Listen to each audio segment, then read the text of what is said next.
नमस्ते बच्चों। पिछले वीडियो में हमने 9th क्लास का हिंदी क्षितिज का काव्य पाठ पढ़ा था। इसका हमने पढ़ा था वाक। तो आज हम वाक से थोड़ा सा प्रश्न उत्तर देख लेते हैं और प्रश्नों को अच्छे से समझ लेते हैं। तो पहला इसका प्रश्न है कि रस्सी यहाँ किसके लिए प्रयुक्त हुआ है और वह कैसी है। तो रस्सी मनुष्य के हृदय उसके शरीर से प्रयुक्त हुआ है और इसका तात्पर्य है कि जब हम मनुष्यों का अंत समय आता है और हमारी सांसें जब टूटने लगती हैं तो हमें ईश्वर तक पहुंचने का हम मार्ग ढूंढने लगते हैं।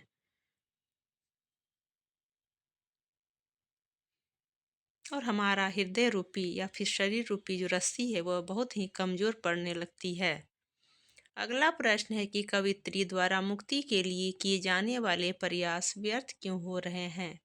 तो कवित्री के द्वारा मुक्ति के लिए किए जाने वाले प्रयास व्यर्थ वो इसलिए हो रहे हैं क्योंकि जब अंत समय आया और उसने जब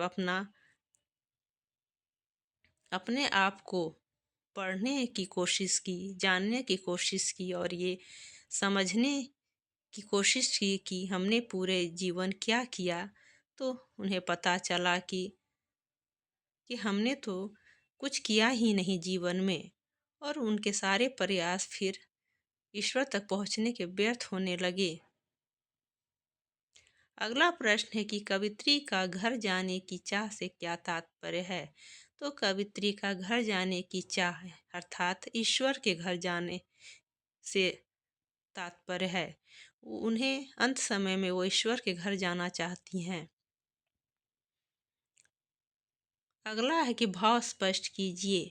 जेब टटोली कौड़ी न पाई, अर्थात जब जेब टटोला तो कुछ भी नहीं हासिल हुआ। इस अर्थात कहने का तात्पर्य है कवित्री का कि जब हमने पूरे जीवन जब हमारा समय बीत गया, पूरा जीवन बीत गया और अंत समय आया और जब हमने जेब टटोला अर्थात अपना खुद का आत्मनिरीक्षण किया तो पाया कि हमारे पास कुछ भी देने के लिए, ईश्वर को देने के लिए कुछ भी नहीं है।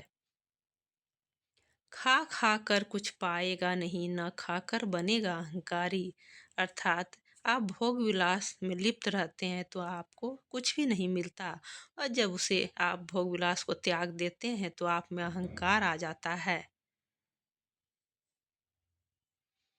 बंद द्वार की सांकल खोलने के लिए ललत ने क्या उपाय सुझाया है। तो बंद द्वार का सांकल से यहाँ तात्पर्य है कि हमारे हृदय रूपी द्वार, हमारे मन रूपी द्वार को खोलने से कि जब हमारे पास ज्ञान आता है तो हमारा जो मन रूपी द्वार है, हृदय रूपी द्वार है, वह खुल जाता है। अगला है कि ईश्वर प्राप्ति के लिए बहुत से साधक हठयोग जैसी कठिन साधना भी करते हैं लेकिन उससे भी लक्ष्य प्राप्ति नहीं होती। यह भाव किन पंक्तियों में व्यक्त हुआ है।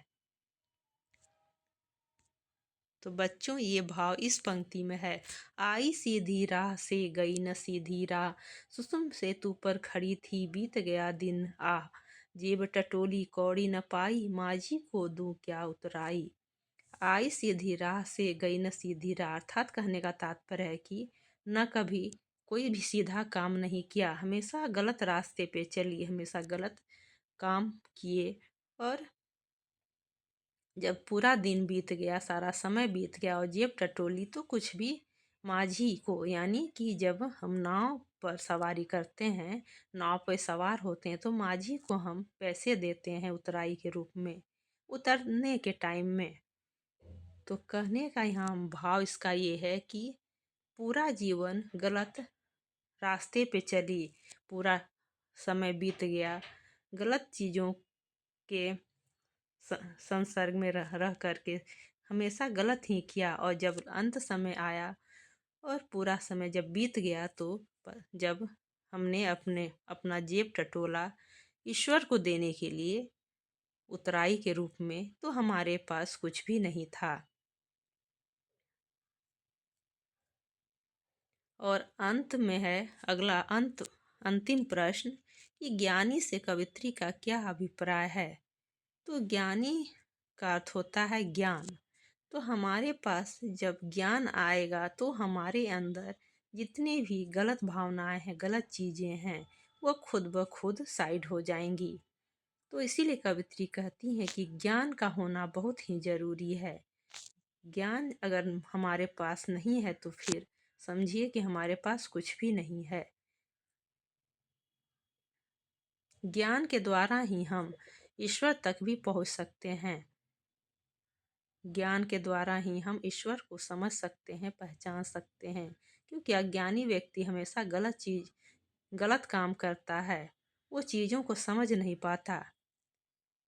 तो ज्ञान से बड़ा कुछ भी नहीं है। अगर कोई बहुत बड़ा धन है तो बच्चों वो है ज्ञान। तो बच्चों इस तरह हमने सारे प्रश्नों को देख लिया। उम्मीद करती हूँ कि आपने प्रश्नों को समझ लिया होगा। तो अगर वीडियो अच्छी लगी हो तो वीडियो को लाइक और सब्सक्राइब करें।